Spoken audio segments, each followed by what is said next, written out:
How's everybody doing? Yeah, feeling good? Are we having a great day so far? I've heard some things that, boy, I took some notes and it's gonna move us forward. So we know it's after lunchtime and it's been an early day, so we're gonna have a fun, active session. You with me on that? Yes.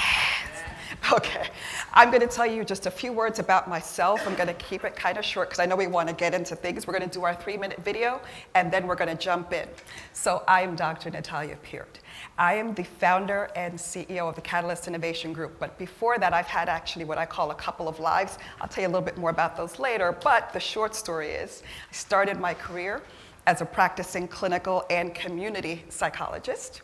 And then I moved into the corporate world. So I worked with lots of Fortune 500 companies, including Gallup and Corporate Executive Board. And so I used to do a lot of executive coaching and performance and leadership development and those kinds of things.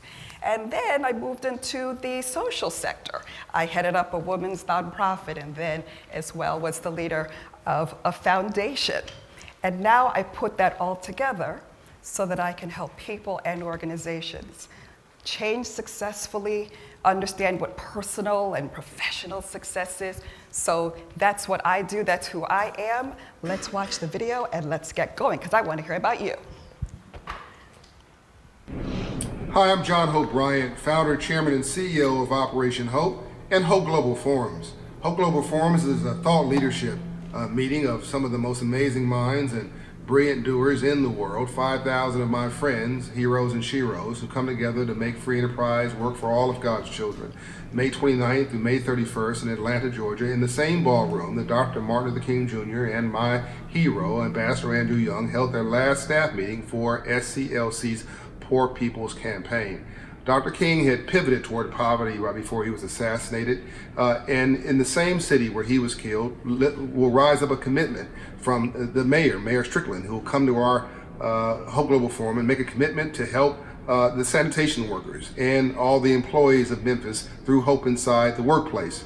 So we basically have rounded this circle, rainbows after storms. You cannot have a rainbow without a storm first. We're going to finish some of the work that Dr. King dreamed about, that Abraham Lincoln framed out with the Freedmen's Bank of 1865 with Frederick Douglass. This work is far from over, but we can make a dent in it.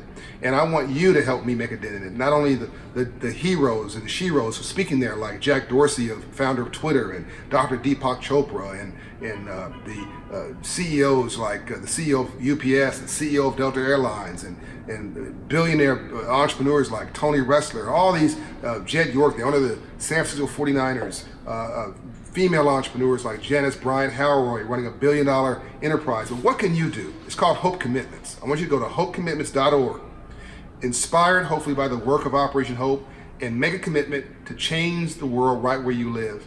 It is democratizing civic engagement. So now you have the Operation Hope programs that are the Starbucks of financial inclusion, the private banker for the working class, the struggling class, folks with too much money at the end of their money, focusing on civil rights on the ground with our own hands. But then you've got this expanded portfolio of Hope Commitments, which is you joining this movement, from the streets to the suites, helping us to change the world one person at a time.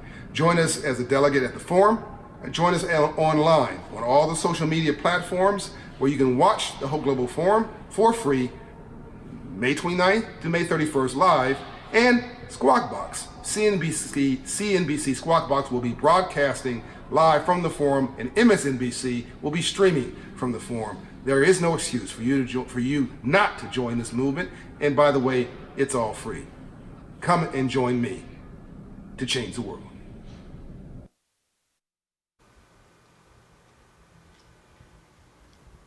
Always inspiring. So one of the things I love about Hope Global Forum, and at one point I was actually as well on the board, I love Operation Hope so much, is that it's an opportunity for us to live what we really believe, right? It's making sure that we are broadening opportunity and inclusivity for everyone. But this session is going to now turn the lens on us.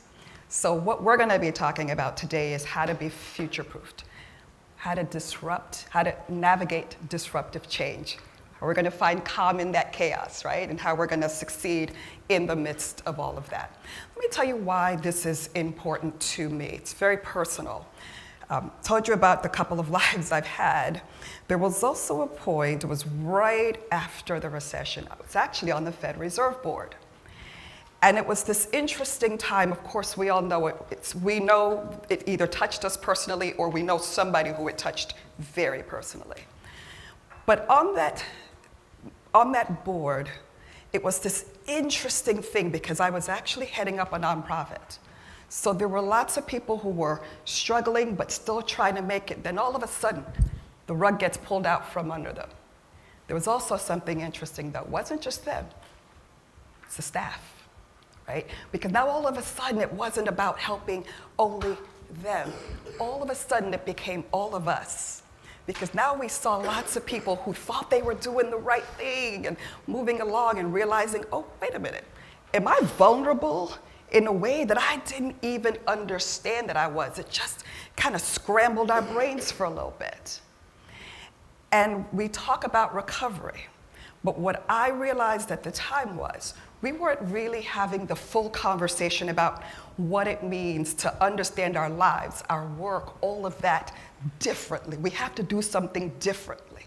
The rules are different. We don't have those conversations. And so that's the reason why this topic of future-proofed is so important to me, because all of us, I don't care who you are, where you started, where you are right now, we all need to know what those rules are. Is anybody with me? Does anybody understand the, oh wow, things changed? Is this resonating with anybody? Is that why you're here? I'm seeing hands. Okay, wonderful. All right, well then, without further ado, we're gonna dig right into it. So, life is moving so much quicker than it used to. And I don't know that there's a way to even overstate that, right? So companies, they're coming up, they're shrinking faster than they ever were. We used to think about having one job for life. Now, we're actually staying at a job less than 5 years on average. Our lives are more complicated. We've got to move faster. It's harder to put together the home life and the work life. And of course, what always gets squeezed out?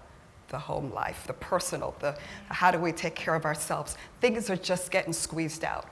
And what's the result of all of this? We're stressed. I don't know if you all know this, but the World Health Organization actually declared that stress was the 21st century epidemic. Actually, just maybe about 2 days ago, they also said that burnout is now an official diagnosis. So we used to always talk about, oh, I'm burnt out, and we just sort of say it casually. It's an actual diagnosis, and people have been tracking it for years. So for whatever we feel, whatever we are doing, we're not alone. But it's time now that we talk about some of these solutions. Because right now what we've been doing is we're using old solutions, old ways of being, and trying to apply that to this new world. And obviously that's not working. What's missing from the conversation is future-proofed. Now I'm curious, anybody in this room familiar with the term future-proofed? Use it commonly, because it's becoming a little bit more common, but it's still a new term. No? Okay. All right, well then we'll all learn something new today. Future-proofed is this idea of being successful today, but being prepared for tomorrow. Right? So now think about this for a second, because usually when we talked about the rules for success, it was, all right, what do I need to do to get to this place called success? And we'll talk about that later.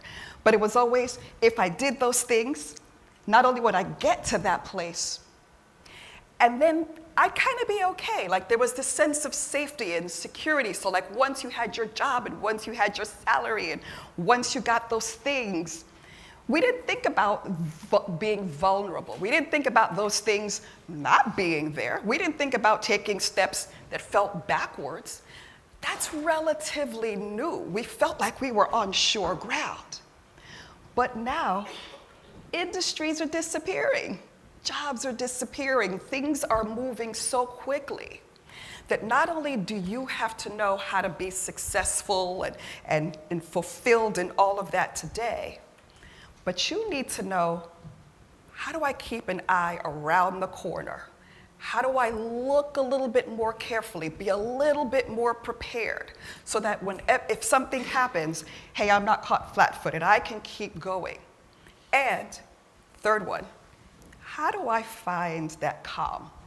Because look, how many people, tell me if you're with me, every day, isn't it something else on the news? And if you just, or the social media, if you just absorb it all, it just brings you, speak. It weighs on you. Thank you, okay. Okay, so we also have to find a way to maintain that calm in the chaos. You just can't absorb all of it every day. It's gonna break you back. So that's really the essence of being future-proof. So here's what we're gonna do. Just to give you a little bit of a roadmap, we're gonna talk about 5 things you need to know and do differently. We're gonna have a little bit of exercises so that really you're gonna practice a couple of things. So you're gonna just talk to your neighbor, we're gonna stay active. Thank you, I always appreciate when people are speaking up. I don't think I'll need to call on anybody, just a warning. But as well, any questions, let's just go ahead and raise your hand. Let's take them real time. That way it feels as much as possible like a discussion. Are we ready? Yes. One more time. Are we ready? Say yeah. Yes. All right. Let's go to number 1. Number 1. We're going to start with a bit more of the career. Now we're going to be blending what we need to do differently in our career, in our work, but let's start with our career because we know that that's often a place where there is so much angst and what do you do differently, because it's not just our work, but it's also our finances that are wrapped up in that, and it's hard to feel good when all of those things are unsteady. We're going to have to now, to be future-proofed, define who we are a little bit differently. I know that was very hazy on purpose. So if I asked you who you are, what do most people say? When I say, what do you? They say what they do. Thank you. I am. A certified nurse midwife. I am. I am. That's right. Anybody hear the problem with that? Yes. What's the problem with it? It's not who we are, it's what we do. That's it. You all got it. What we're doing is we're saying who we are is the same thing as what we do. Now, in the past, maybe that wasn't great, but if you kind of had one job generally your whole life, because right, in the past, we were kind of on the 40-40-40 plan. Y'all know the 40-40-40 plan? Worked 40 hours a week, about 40 years, retired about 40%. Okay, those of us of a particular age remember the 40-40-40 plan, that's all I'm saying. So if you were on the 40-40-40 plan, it may have been not great to talk about the I am what you do. But it didn't affect you as much if, in fact, you just sort of plodded along and you climbed the ladder, you put your head down, and you were rewarded, and that's what it was. 4.6 years now, people are in the job on average. Worse than that. Y'all remember when industries were continually disappearing? Still are. Jobs, industries. So what happens if you are, just name anything random, I am a newspaper, person, and that industry is dying. Do you die with it? Absolutely not. The other problem with the way in which we were thinking about ourselves is, it's such a narrow way in which we now understand what our options can be. Let me give you an example. So I told you I've had a couple of lives. First one, I was a psychologist. So when it was time for me to do something different, I was ready to do something different. Well, I didn't just look for another job in psychology. I ended up saying, okay, wait a minute.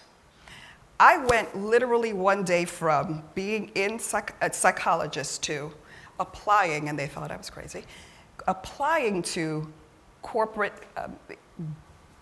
organizations because I wanted to do business development. And they were like, well, but you're a psychologist. Ma'am, why are you here? They were like, okay, well, let's go ahead and humor her.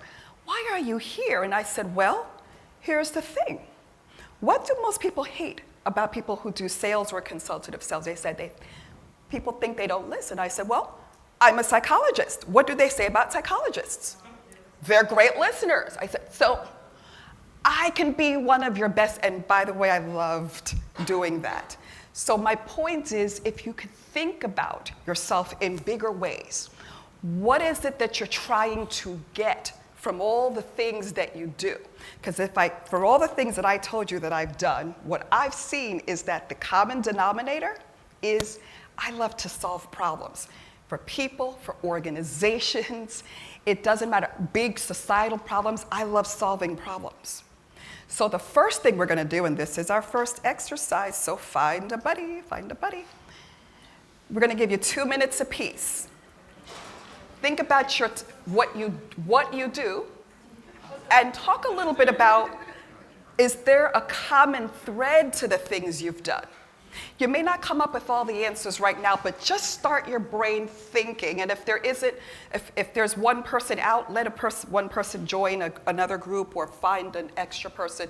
So we're going to do this real fast, 2 minutes apiece, just to get you thinking and talking about how do you define yourself in a way that's not just a title. Ready? All right, go.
Okay, folks, 10 more seconds before you switch.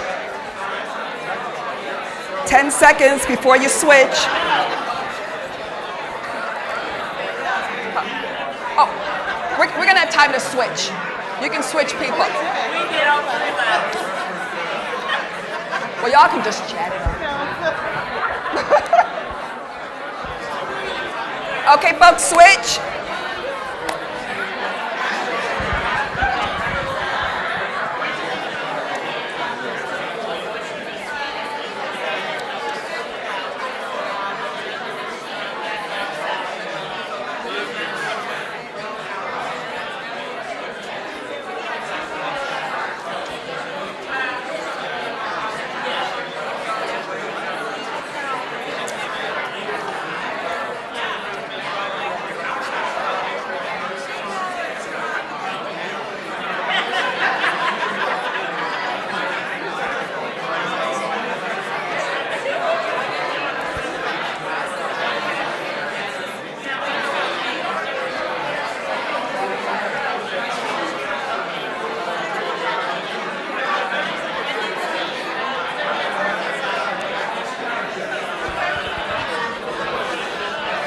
30 seconds.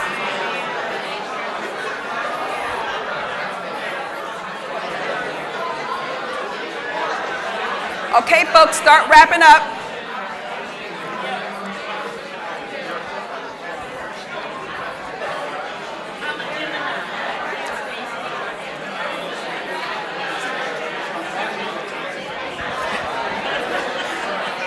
Okay, folks, let's come back. We'll do a clap.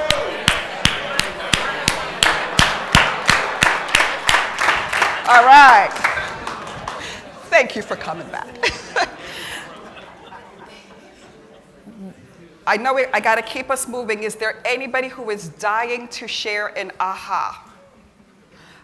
I see 2 hands up, so. So it's, Is it David? yes, ma'am, David. David, go for it. Thank you. So a great takeaway was a lot of people talk about not being put in a box. And they'll say, oh, so are you a bodybuilder, or are you a motivational speaker, or are you a financial advisor? Well, those are all titles. So they're Right. not in a box, but they still have titles associated with your value. And you can take away, hey, all right, you become a paraplegic, so there goes your bodybuilder, revenue. You have a great brain injury, so then there goes your motivational speaking or financial advising. But what encompasses everything that you do, and it's like you are a diamond. So you have so many facets that encompass the beauty that's inside. Yes. And Becca here is a certified nurse midwife. So she feels that what she is, it's not her title, but what she is a healer. Nice. And I thought that was remarkable because healers up here, like I'm a mechanic, right? Like you don't want a mechanic like delivering your child, right? But I think we're all called to be healers. And that's something that, everybody, even in their largest failures or their biggest shortcomings, can look inside and see that, hey, they're called to heal, and that could be as simple as putting a smile on your face. Well said. Woo!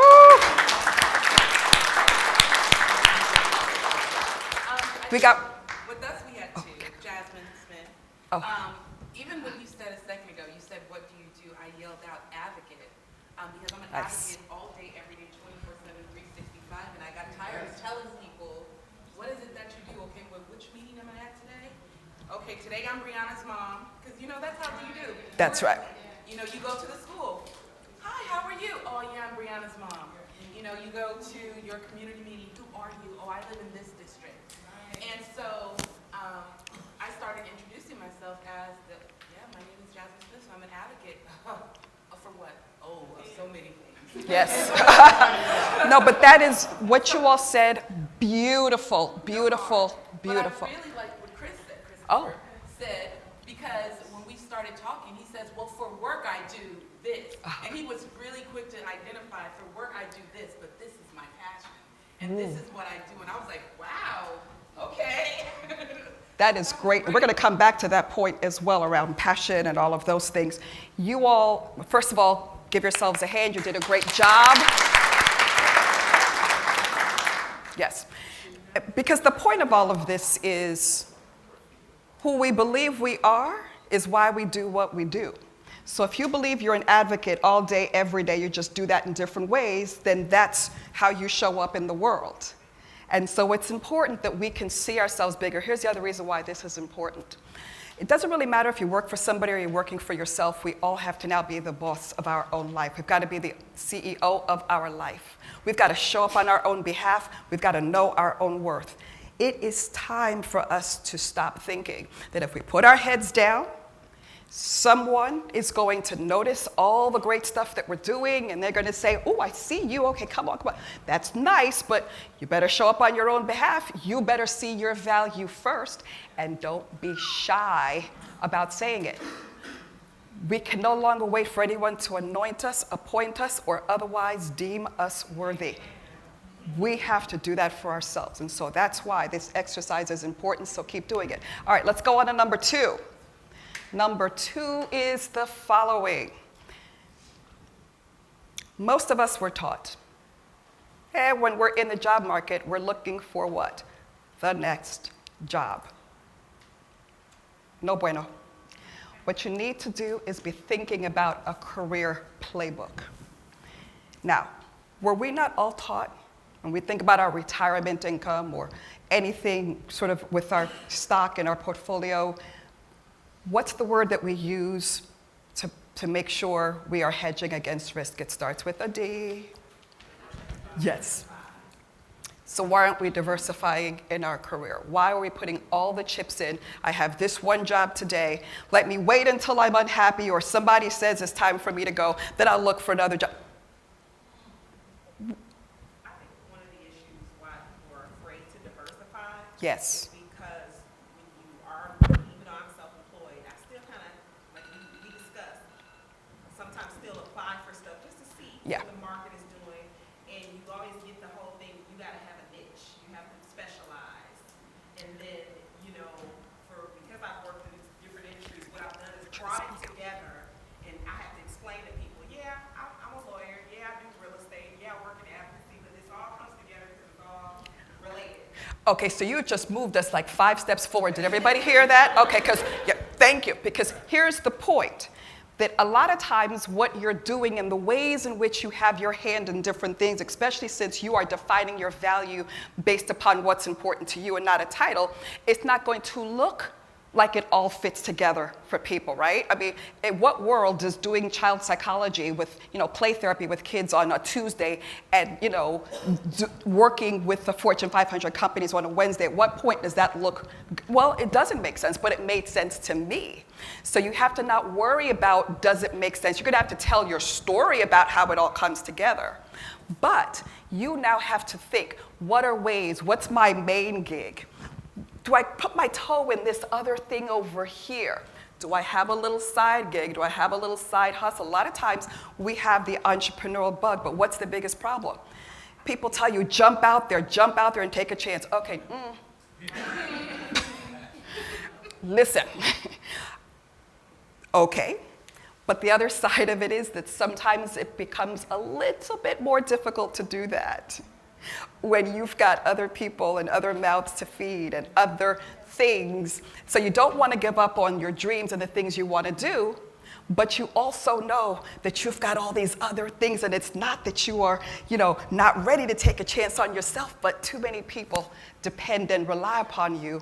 So the best way to put all that together is, how do I now create what I call a bridge strategy? I need to bridge myself. I'm not jumping anywhere, people. Let's bridge so that I feel like I am hedging, but I'm also moving in a direction. Because if one thing sort of blew up today, the question is, would you have another play that you could make tomorrow? If the answer is no, something's wrong. Something's wrong. And that's on you now to say, okay, what other things interest me? What other things can I just start to network and always be open to? Make sense? Okay, I'm gonna go on to number 3. We're good? All right, number 3. Let's now switch and talk a little bit about our life and our lifestyle. Because as I said earlier, that tends to be the thing that gets so crowded out. We're stressed, we're burnt out. But there's actually a reason why, I would say, that we all, maybe not all of us, but many of us, just by default, crowd out the things that are of personal interest and life enjoyment. Anybody know what the I'll be happy when syndrome is? Oh, good, because it's not a real diagnosis, though. But you all know what it is. I'll be happy when. Shout it out, people. I'll be happy when. The kids are grown. I heard that. You're retired. We'll talk about that later. Trump is out the way. Okay, what else? Win the lottery. When you win the lottery. When I get a promotion, I buy a home, right? We put all these steps. And so you know what kind of life we live? A checklist life. How many of us, we live by our checklist? And look, I'm not saying you, I said we, right? I own that every bit. I grew up with the checklist, and then you feel good when you cross things off and you made a new checklist. And it's a little sad, isn't it? Now that you think about it. But no, here's the point. There's always something to do before we get there. But so we've been sold a bill of goods, but let me actually say why it even gets worse than that. Not only were we told you got to do all these things, but the other thing is we were told there's this magical place called happy. If you did all those things, you're going to get to happy. And once you get there, it's actually going to justify all the living that you didn't do.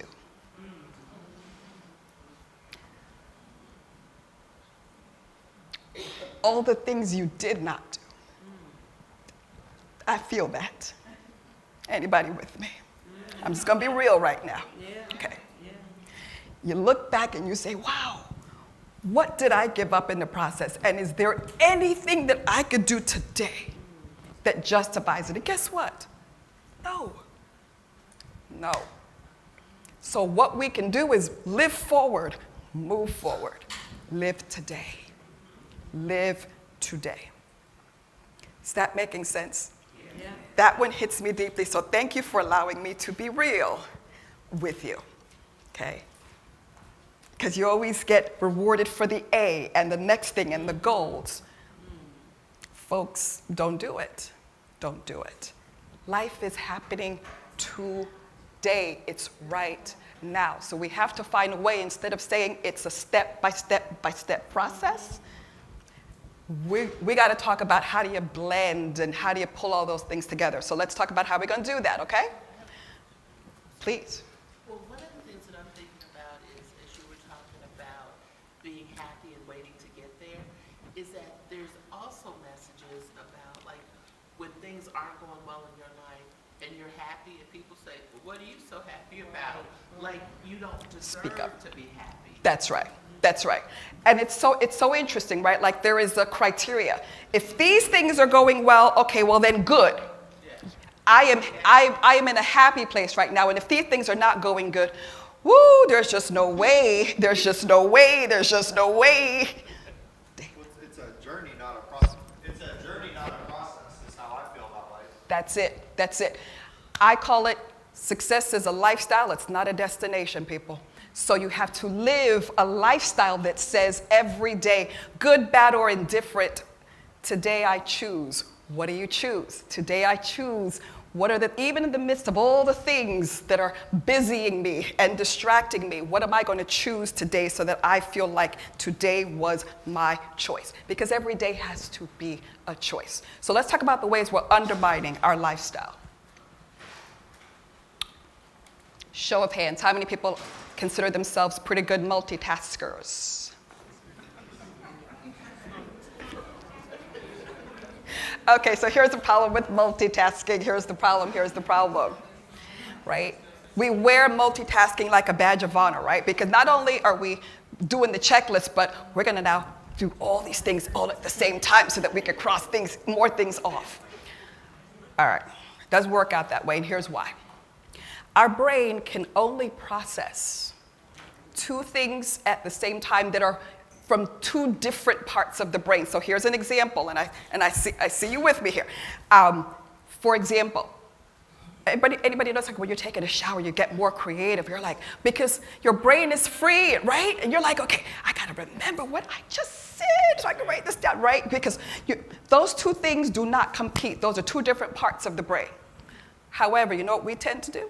Okay, I'm gonna be writing an email, or I'm gonna be sending something off, or I'm gonna be talking on the phone, or those two things are now using the same part of the brain. You think you're multitasking, you know what you're doing? You're serial tasking. You're spending a few minutes on the first thing, right? Okay, there you go. Thank you for the little visual here. That's the first thing you're doing, and then, all right, now it's time to listen to what somebody just said on the phone. Okay, girl, what'd you say? Okay, then you start listening. And then you go back, and then you go back, and then you go back. That's serial tasking, but it's not only is it's inefficient, because it's gonna take your brain about 15 minutes to now come back to what that rhythm you're also depleting your long-term memory. You're doing damage. And you are hastening burnout. So, folks, we're not helping ourselves. This is why I'm mentioning it. We're going the wrong direction with this. Better to see it as a series of sprints. Your brain can sort of focus about 90 to 120 minutes before it needs a break. So when your brain is telling you it's time to take, especially when you're focused on something, instead of saying, let me get a little more caffeine, a little bit more sugar so I can power through, no, get up, walk, move, get yourself, and let your brain breathe. Then come back, then do it again, then let your brain breathe. That's the way to do it. It's those rhythms. Work with yourself, not against. Making sense? Yes. All right. We're going to keep going here.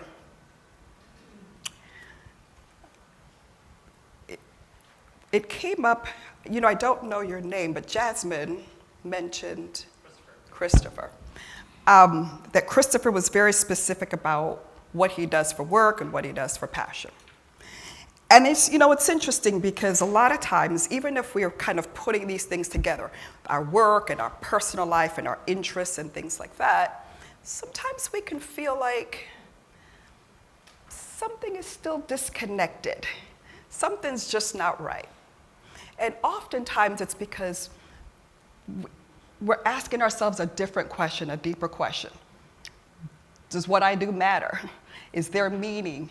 Why do I matter? What's purpose for me? All those kind of deeper questions. So it's kind of a crisis of a different kind. When you feel like you're doing stuff, but you kind of feel like you're floating.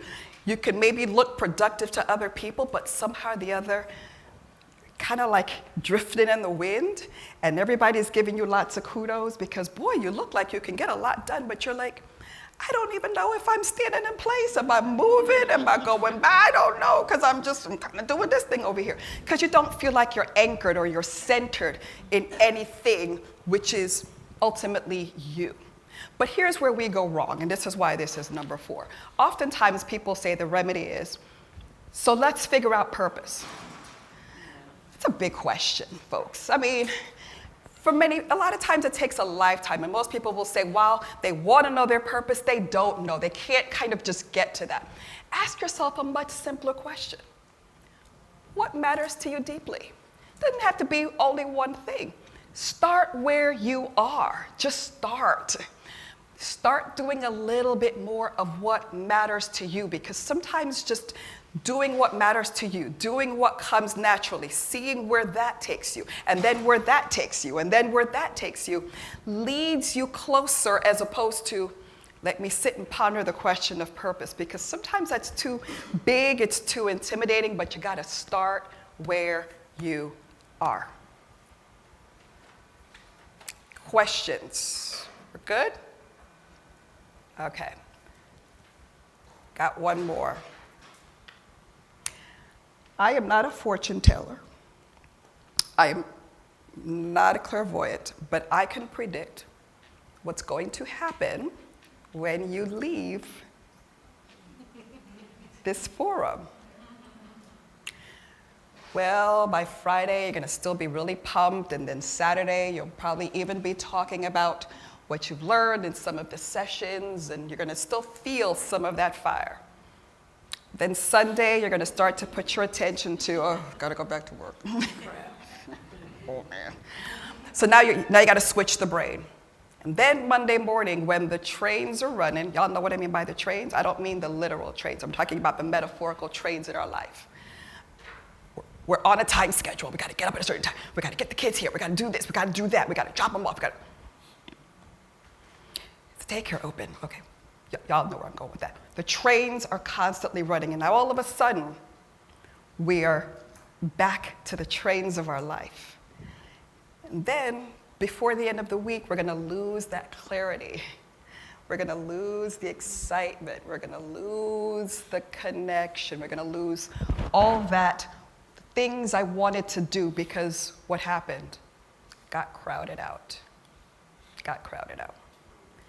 So, let's talk a little bit about what we need to do differently so that even when the trains are running, we can find some space. because we have to build new habits, right? Just because we're excited about something that we've learned between Wednesday and Friday doesn't automatically mean that that translates into behavior change. I'm sorry? Somebody said something. Excuse me, I'm agreeing. I said right. Oh, okay. Right. Okay, well, thank you for that. So if it matters enough, we've got to figure out how we're going to make certain things a habit. And here's what you're going to need to do. Think about your life. And think about what are some of the places where, first of all, are you doing too much of something that you could just stop? Now, I don't know if that's true or not true. Sometimes we'll say, oh, you know what, we spend a little bit too much time here if we were being honest. But frankly, some of us are so busy and it all feels urgent. So it's just a matter of being honest with yourself. Are there things that you're doing that you would say, I'm going to put it in the stop quadrant? Because just because you're excited about something today did not mean that we found the 25th hour of the day. So some's going to have to give. So if it matters to you and you're willing to commit to something, what are you going to give up? And sometimes our dreams ask a lot of us. Sometimes the things that we really want, the further we go, it's the more it asks of us. So choose. Choose. The other thing that I would say is make sure that you always have ways that you're restoring your energy. Look, we are busy.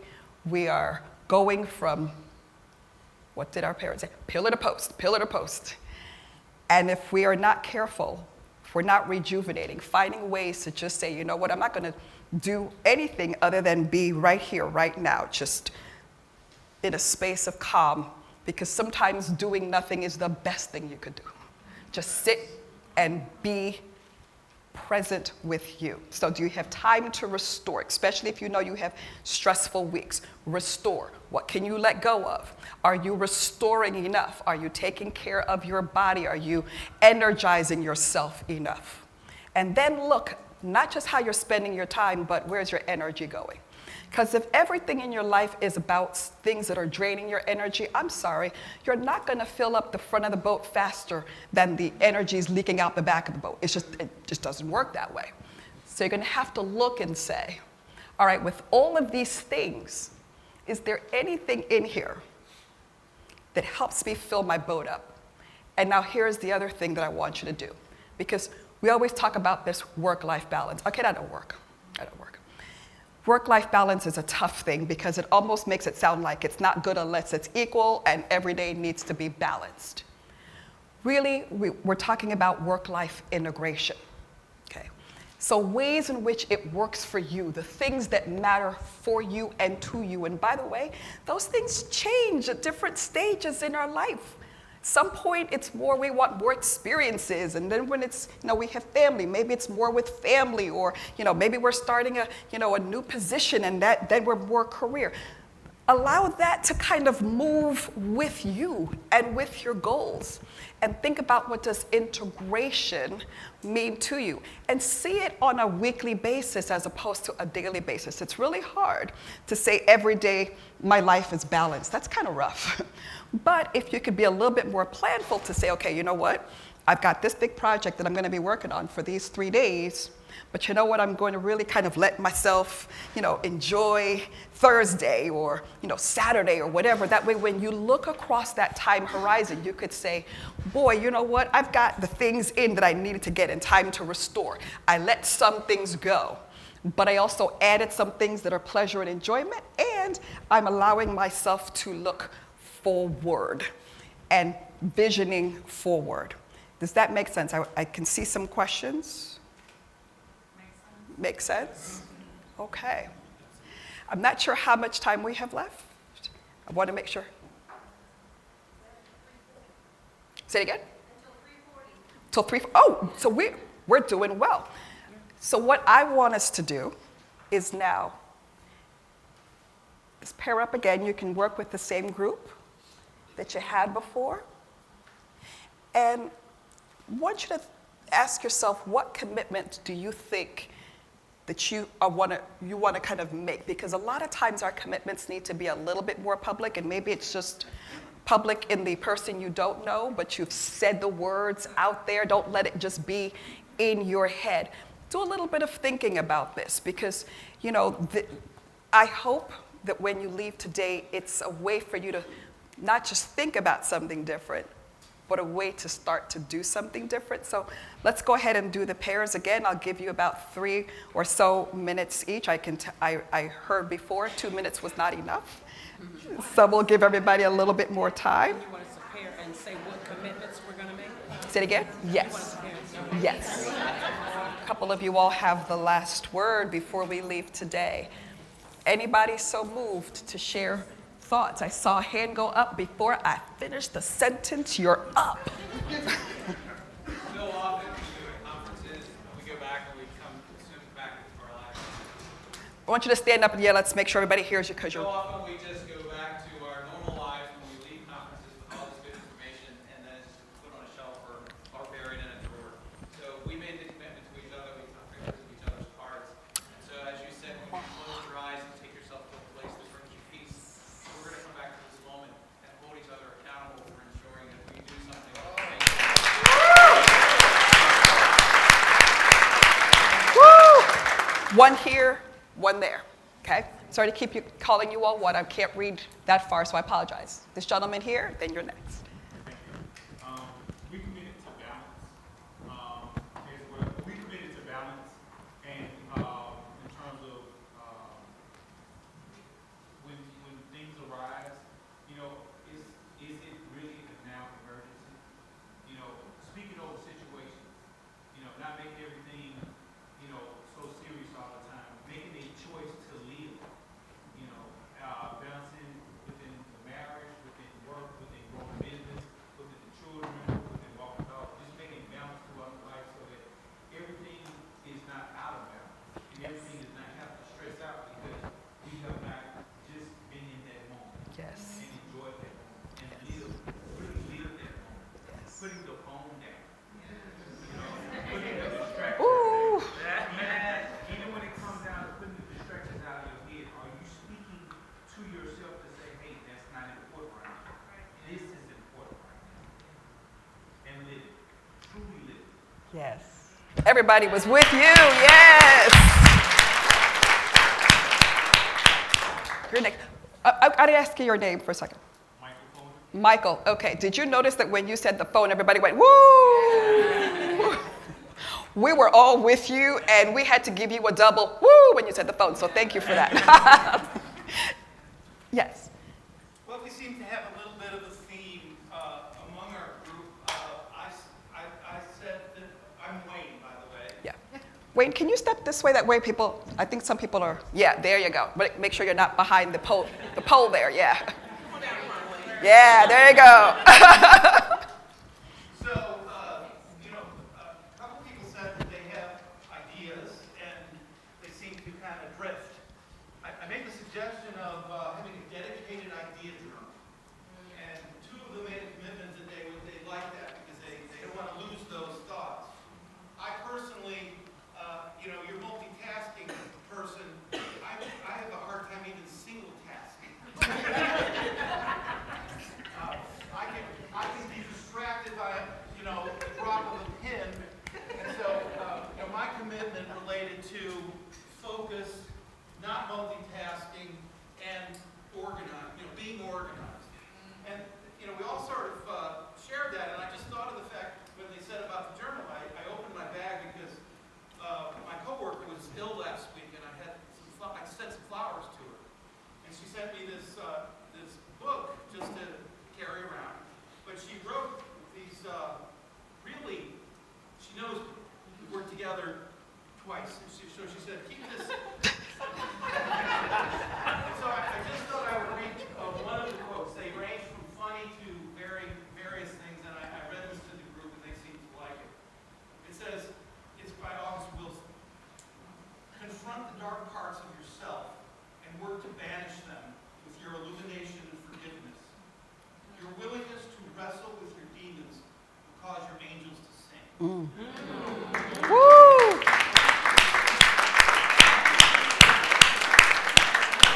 you. We felt that. We felt that. Anyone else? I see it. Okay, I think this young lady is nominating you on your.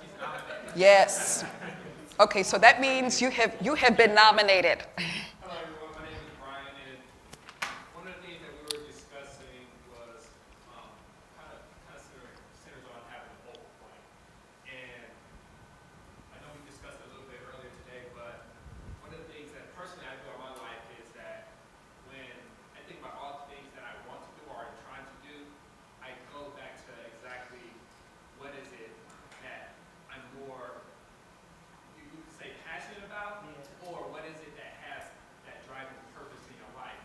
And so when I think about making that commitment, it's making sure that all roads lead to that purpose. It's kind of like filling that cup, because we have a tendency of kind of diluting ourselves, right? We have all these different roads and channels that go to different places, but they're not leading to the place where we want it to lead. So the commitment is to have all those roads lead to that focal point, whether it's, like for instance, the most important word in my life is development, right? And everything that I do has to center around development. So as a person who's interested in real estate, what's important about that? Well, I want to develop communities, right? I'm an author, I'm a speaker. I want to develop lives. I like to build things. That's development. That's seeing something go from nothing to something. So all those roads go back to that focal point, and that's what keeps me on track, and that's one of the commitments that I make to myself. That is wonderful. Yes. I thought I saw somebody here. Hang tight. I thought I saw somebody here, or did I? Okay, it was this gentleman here, and then you're next. My name's Candy, you're Andy. next. Just had a general comment that, one, I enjoyed the session, and two, I think the thing about this, and which is a way to continue going on a regular basis, is the way that we also help to inspire ourselves, and inspire the group together to collectively think different. And it would be good if we just had a way to do this, you know, it's a little pie in the sky, but if you periodically touch base with some other people, like-minded, so we can just hold each other accountable to doing some of these things, which we know we don't always do on our own. I thought when they mentioned ideas journal, it should be action journal. Because how often do people have ideas that do just take away? Right.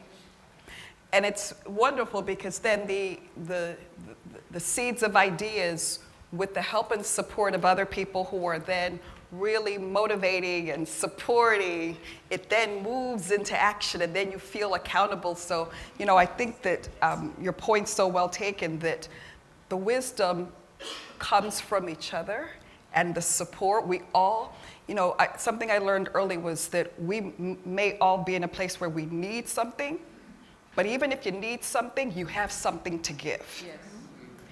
And if we can allow all of us to give what we have, then we all feel like we're contributing and we're participating, not just in our lives, but also in other people's lives. So thank you for that. Kendi? So Cindy and I met, and we Can you had stand up? the same, Cindy and I met, I'm Candy, this is Cindy, and we talked about a number of things. Ours is a bit more tactical. We admitted that we both are night owls.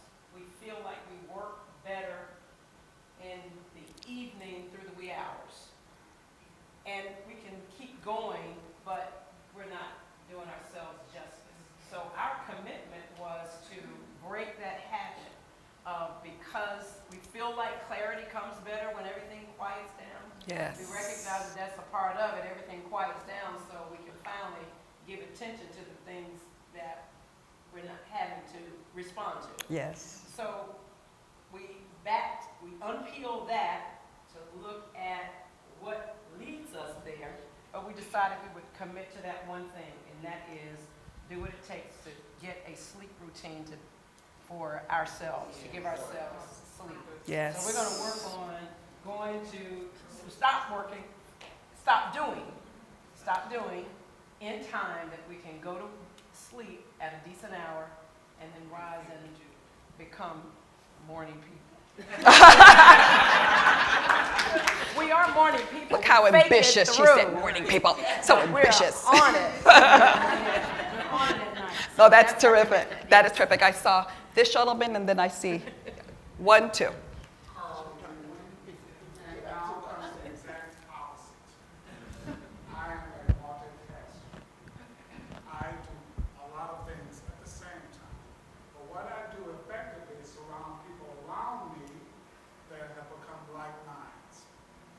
Unfortunately, when some people tend to come to the circle of those protective persons will say, oh, be careful, Carl will work the hell out of you. But again, it's called goals. When I have those goals and see things, and I want to, and I envision these things. I spend a lot of hours envisioning, and I get those friends that have been close to me for so many years to buy into that project. Once they buy in, they go full steam ahead. So you delegate. So I attempt to delegate, but they want to keep me in there. No, this is your task. This, no, but you made it possible. No, what I do is just sow the seed. I put the seed of thought in their minds, and I leave it up to them. While I will come back to help cultivate, to make sure if I see weeds growing, I'm going to want to pull those weeds. Because I want to see it grow. Our garden in Cleveland is a prime example. African-American cultural gardens. I got people to see things that never were and say, why not? Why not get this done? But again, I'm very protective of it. I do it 24/7. And I have my wife who's my calmer, that person that attempts to say, when I come into the house, you go, oh no, not another task. I want my own free time. That's all I can understand that. But this task, so again, I don't sit that way. The task. The task. Thank you so much.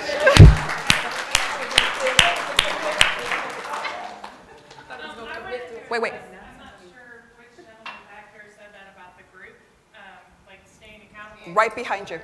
Sorry. But I wanted to say that I would be more than willing to admin a group like that. So if you either want to drop your card off here as you leave, or maybe put it over there by the glasses as you leave, we could do that. The other thing is, if I can just have like a minute, if you have your phone and you have the LinkedIn app on your phone, we can actually, everyone who has that can connect right now in this room. So you go to your LinkedIn app. It won't work if you're on the website of LinkedIn. It'll only work through the app. Okay? You go down on the bottom, there's the little people. Click that. And then up in the top, there should be a find nearby, right in the middle. Every single person now that clicks on that will start popping up in your app. And so now you can just start hitting that button and we can start connecting right now. So is that your So see, you can see the list of people that I've got. Yeah. So to be clear, your commitment is, and I cannot see your name on your I'm title. Jennifer Anderson-Smith. Jennifer, thank you so much for that, Jennifer. So Jennifer is saying that she is willing to help us come together. And I don't know if you understand what just happened, but literally 2 seconds ago, we heard someone talking about his area of strength is he's a big picture person. So he can come up with the visions and the ideas. Right after that, Jennifer stood up and said, okay, you know what? My area of gift and my area of strength is I can take ideas that people come up with, which was the gentleman right behind her, and I can help us push it forward. The thing about it, what you just heard, is people operating in their gift. Operate in your gift.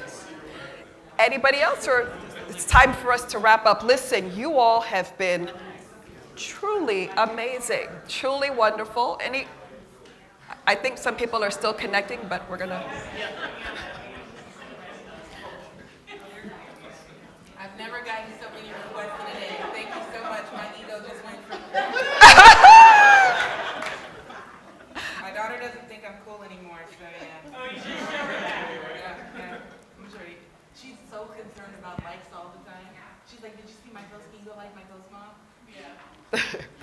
So thank you all so much. Again, I hope that this was something to help you think differently, but then also help spark you to do something differently. I'm also going to join this group. I think that is absolutely terrific. So I'll get some instructions from Jennifer in a little bit. But if you also want to know my website, it's nataliapeart.com. My book is Future Proofed: How to Navigate Disruptive Change, Find Calm in Chaos, and Succeed in Work and Life. So it's two websites, nataliapeart.com or getfutureproof.com. What's that website? Sure, it's two of them. nataliapeart.com. Yeah. Oh, my name, yes. Natalia, Natalia, Natalia, Peart, Peart.com. That's the personal site. The other one is Get Future Proofed. GET, futureproofed, FUTUREPROOFED.com.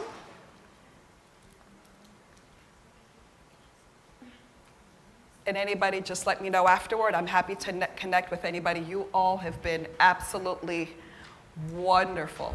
Thank you so much for your time today.